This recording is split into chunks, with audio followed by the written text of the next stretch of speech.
Kalau misalnya itu aku bakal bikin winter sih kalau musuhnya ada begini. Iya. Aku bakal bikin winter. Kade. Hey, ingat ya, dan jangan lupa untuk subscribe official GTV, like, comment, and share ke teman-teman kamu. Oke, happy watching. Seorang Sans. Nah, ini udah kehilangan tamusnya, udah kehilangan groknya juga. Walaupun ya Harithnya juga harus hilang, tapi ternyata Jawheadnya segampang itu juga untuk di shutdown.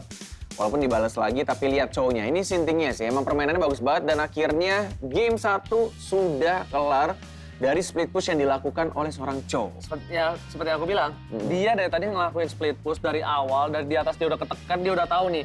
Chow-nya udah menjadi salah satu titik dari para permainan tim IOG. Dia langsung lempar ke bawah, dia lempar ke atas lagi, dan lihat, dia berhasil mendapatkan poin 1 untuk tim victim dengan melakukan split push. Benar. Kita akan langsung move ke game yang kedua, Sobat Oke. Gamer. Nah, sudah ada 10 hero yang di-pick, kita lihat dulu dari tim IOG. Ternyata dia yang pakai Akai-nya, oke. ada Jawhead juga masih tetap sama, dan Harithnya pindah sekarang ya ke tim IOG. Dan ditambah, Ada satu Akai. marksman yang kuat juga. Bruno. Bruno. Wah, ini Bruno ya. Di early game itu damage-nya astaga, rasanya tuh wah, enak banget kayak lecinin ya. Iya, benar banget ya. Enak banget emang, partner saya tuh suka gitu ya emang ya. Dan kalau misalkan dari tim victim ya, ini agak sedikit menarik juga karena tim victim hampir semuanya tuh sama hero-nya. Yang beda hanya 2 hero doang. Bedanya groknya ditukar masuk ke victim dan juga kiminya karena Harithnya diambil sama tim IOG. Yes, benar banget. Dan kita apa lihat? Akankah seperti ini bakal efektif? Karena bisa dibilang hero yang lagi overpower banget, Bruno, Bruno, Marksman-nya juga, dan juga ada Granger, itu benar-benar lagi OP banget untuk di rank. Tapi untuk di sebuah turnamen, ini beda. Ya benar. Itu Kayak- nggak jadi prioritas. Kayak selalu direbutin 2 hero tersebut ya. Kalau di dalam Granger rank. sama Bruno, kalau di dalam rank biasa ya, atau main public ya. Nah di sini Sanji juga adalah salah satu tank yang berbahaya Bung Konet ya. Dia permainannya bagus banget. Kalau nggak salah dia tuh bisa zoning out dan di sini lihat dia ngambil first blood di arah bottom lane. Sedangkan kalau dari tim IOG, Benzo juga bukan kaleng-kaleng Bung Konet. Lihat Bang, kita pakai groknya tadi kayak gimana. The best banget zoning out-nya. Di sini aku, Bung Konet cari warna dulu. Aku mau bilang nih, lihat kiminya tuh benar-benar bisa banget untuk nge-zoning out para pemain dari tim IOG. Sedangkan itu lihat Bruno-nya masih survive sampai dipaksa flicker. Tapi harusnya ini bakal tuker 1 untuk 1. Yes, benar dan langsung maju juga ke arah turret ketiganya dan ternyata Harithnya masih cukup kuat walaupun terkena stun dan Sanstui masih belum bisa untuk mendapat Harithnya, bisa harus dapetin dari skill satunya. Dan itu yang Bung Kornet bilang, kalau core juga bisa mengcover seorang tanker. Tadi kita bisa bilang, sebenarnya tankernya itu lagi berbahaya banget ya Bung Kornet ya. Yes, benar Si banget. Sanjinya udah sekarat. Coba di cover, tapi sayang sekali nggak bisa untuk diambil juga. Dan ternyata udah ditukar oleh seorang fans. Oke, dan ini ada satu combo yang menarik juga dari tim victim tuh, Flicker ada Huawei-nya dan langsung di wild charge juga. Jadi emang benar-benar musuhnya itu nggak bisa gerak sama sekali. Even dia punya Purify masih ada lagi nanti silence dari Hellcard, tiba-tiba ada wild charge dari Grok juga, ada Bitter Frost juga dari Aurora, Ice Extraction juga. Jadi kayak banyak banget. Oh, damage-nya Bung Kornet. Wow. Banyak banget kayak stun-stun yang diberikan sama tim victim.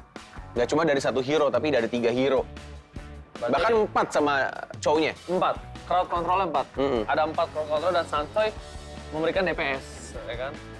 Dan kalau aku bilang, berarti dari tim victim ini, dia ngebuktiin kalau misalnya Hellcard dengan emblem marksman-nya tuh berhasil banget ya. Iya, benar.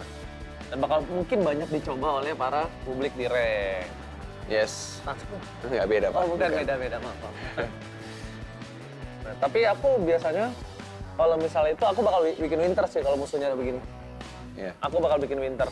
Satu-satunya yang menyelamatkan diriku di saat terjepit. Ini nih, pentingnya untuk ngeharas tanker. Aku mau ngasih tahu Konet ya.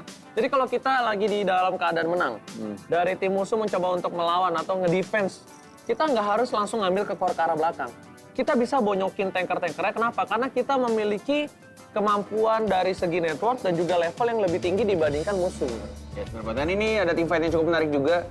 seperti yang kita tahu kalau hero assassin itu selalu mengincar di belakangnya atau hero-hero yang cukup mengganggu kayak Jawhead nih. Yes. Ini benar-benar dari Rainbow-nya, itu dia nunggu momen banget, dia ngeluarin ultimate-nya, gelapin layar musuhnya semuanya, dan akhirnya dia ngincer di belakangnya dulu, dan akhirnya ini berbuah hasil. Dia dapetin 2 dari awalnya Jawhead, kemudian ke Bruno-nya, bahkan 3 dari 4. seorang Vebs ya. Oh 4, benar 4. 4 langsung diambil. Itu Dua yang terakhir, Yang tankernya. terakhir. Dia kira Tigreal, itu kan Tigreal kan? Ya, Tiger. Dia kira Tigreal-nya itu bakal kuat, tapi enggak, langsung diambil sama Sinting, Duel Dragon langsung hilang. Nah, langsung di Bitter Frost juga, sisa 1 lagi, dan ini terbuka bebas juga. Dan dia senilai dia game yang kedua ya, benar-benar kayak satu kesalahan kecil dari tim pro ya, siapapun itu bisa berakibat fatal. Apalagi kalau misalkan core-core-nya duluan yang ngecuri. Kayak tadi Bruno-nya dapat, Jawhead dapat, udah. Jawhead dulu tuh dapat. Jawhead dulu. Iya, Jawhead lagi recall, enak banget. Aku iya, bikin iya. Mas Info juga Bung Koret. Kalau recall itu memang nggak bisa di sembarang tempat. Gimana dari informasi?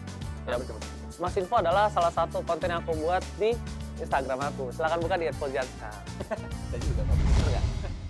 Oke Sobat Gamer, kita sudah melihat pertandingan antara IOG melawan Victim di turnamen MDL atau Mobile Legends Development League. Dan di sana juga turnamen yang bisa dibilang second tier-nya atau di bawahnya tier yang paling tingginya di Mobile Legends ya. Ada MPL dan atasnya lagi juga masih ada M1 atau ya Piala Dunianya lah ya, Piala Dunianya Mobile Legends. Dan ini juga ajang pembuktian untuk setiap pemain yang akan menuju ke profesional ya. Jadi ini ajang di mana mereka akan bisa dilihat dari permainan gameplay. Entah mungkin dari satu pemainnya atau mungkin satu timnya yang bisa direkrut oleh tim-tim profesional. Tapi kalau misalkan dilihat dari permainan tadi, di match tadi, menurut Ranger Emas atau Bung Oji, dari keseluruhan pertandingan, menurutmu gimana?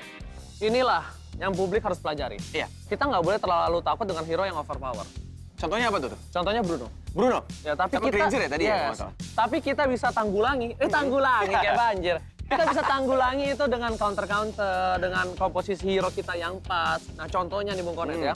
Tadi adanya Hellcard itu bagus banget. Kenapa? Walaupun mereka nggak punya marksman, tapi dia punya satu hero burst damage yang benar-benar bisa ngelok seorang Bruno. Brunonya pun nggak bisa kemana-mana, dan dia nggak bisa sliding tackle karena dia ada silent dari Hellcard-nya. Ditambah, walaupun IOG juga pinter. Dia pakai Jawhead untuk counter seorang Hellcard. Tapi Jawhead-nya juga kurang efektif karena Hellcard-nya pun selalu ngumpet di rumput begini. Nggak pernah keluar sampai Darkness-nya keluar. Ultimate-nya keluar, gelap, nggak bisa lihat apa-apa.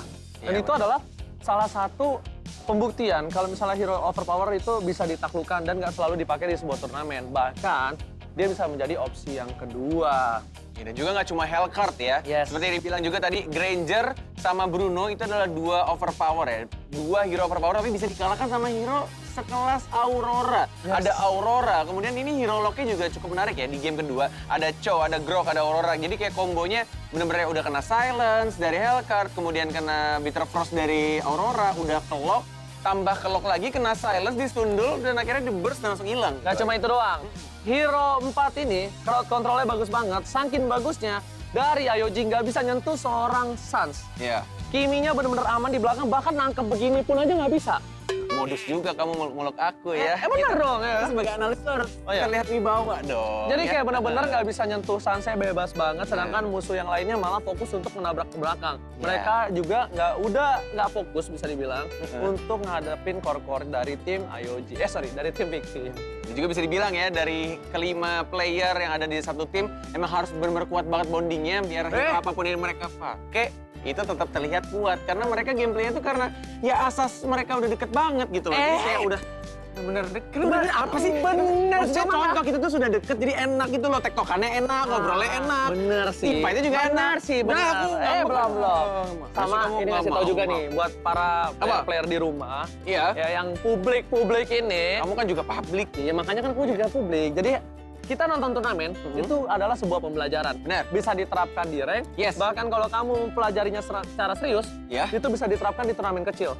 Dan nggak menutup kemungkinan kalau kamu menang turnamen kecil, nggak ada orang menyadari kalau kamu nanti bisa jadi pro player. Wah, luar biasa, benar banget. Dan juga semoga ya, dari semua analis kita untuk hari ini yang sudah kita lihat dari satu match tadi, semoga kalian mendapatkan pelajaran yang cukup banyak juga. Yes. Dan kalian bisa terapkan juga mungkin nanti di turnamen kecil sampai akhirnya besar. Dari Dan mungkin kecil. cita-cita kalian jadi pro player bisa terwujud karena kalian belajar dari setiap turnamen yang ada. Benar banget. Dari kecil, turnamen kecil, besar. Iya. Sudah kalau begitu. Oke Bung Kornet, kita Yes. udah sampai di ujung acara. Terima Bener. kasih banyak banget buat para sobat gamer yang udah ngikutin kita sampai akhir ini. Aha. Udah ngikutin analisa kita Bener. juga. Bebek-bebek juga pada ikutin juga. Terima kasih ya Bebek dan Angsa. Dan semoga sobat gamer terus ikutin kita Bung Kornet. Yes, dan juga tadi kita sudah membahas tentang hero overpower Nah. di zaman yang sekarang. Tapi Nah. kalau misalkan kamu sobat gamer penasaran di zaman yang dulu, kita akan menampilkan hero yang dulu pernah populer. Seperti tahu. Ranger Emas yang pernah populer di zaman SMA-nya. Aku juga tahu satu hero. Apa? Gak tahu. Enggak deh. Laila. Laila.